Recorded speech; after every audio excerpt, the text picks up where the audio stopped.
যদি তোমার আধার কার্ডের সঙ্গে ডিবিটি লিঙ্ক না থাকে তাহলে সরকারের কোনো প্রকল্পের টাকা তুমি পাবে না।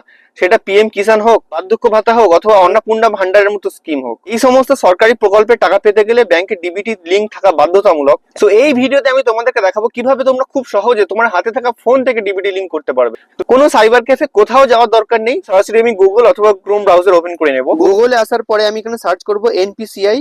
প্রথম যে লিঙ্কটা এসছে npci.org.in, এই লিঙ্কটাতে ক্লিক করব। তারপর একটা ইন্টারফেস দেখো ওপেন হয়ে গেছে।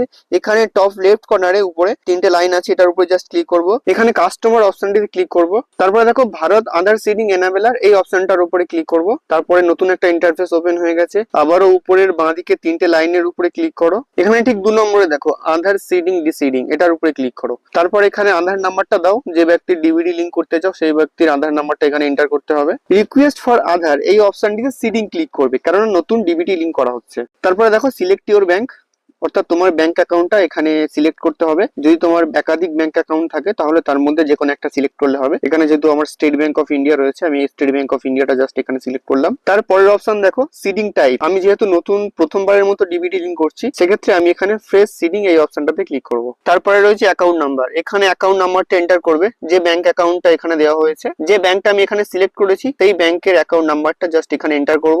অ্যাকাউন্ট নাম্বারটা একবার এন্টার করার পরে আবার এখানে নিচে রয়েছে কনফার্ম অ্যাকাউন্ট নাম্বার, অর্থাৎ অ্যাকাউন্ট নাম্বারটা আবার এখানে এন্টার করতে হবে। তারপর এখানে টিক বক্সে টিক করে নিচে ক্যাপচা রয়েছে, ক্যাপচাটা জাস্ট এন্টার করতে হবে। ক্যাপচা এন্টার করার পর এখানে সাবমিট অপশনে ক্লিক করতে হবে। তারপরে দেখো একটা লম্বা টার্মস এন্ড কন্ডিশনস রয়েছে, এটা জাস্ট একটু স্ক্রল ডাউন করে নিচে এগ্রি এন্ড কন্টিনিউ আছে, এটাতে ক্লিক করবে। আধার কার্ডের সঙ্গে যে ফোন নাম্বার লিংক আছে সেই ফোন নম্বরে একটা ওটিপি চলে আসবে, সেই ওটিপিটা জাস্ট এখানে এন্টার করবে, এন্টার করে কনফার্ম অপশনে ক্লিক করবে। কনফার্ম করার পর একটুখানি লোডিং হবে। তারপরে দেখো your Aadhaar number is currently map two state bank of India, just এখানে কনফার্মে ক্লিক করবে। So finally DBT link successful হয়ে গেছে, এখানে একটা অ্যালার্টও দিয়ে দিয়েছে, এখানে জাস্ট ওকে ক্লিক করবে, ব্যাস কাজ শেষ। তো আজকের ভিডিওটা এই পর্যন্ত। তোমরা তো এখনো সাবস্ক্রাইব করলে না, ভিডিওটা এখানেই শেষ করছি। দেখা হবে পরবর্তী ভিডিওতে, ততক্ষণ সুস্থ থাকো, সুরক্ষিত থাকো।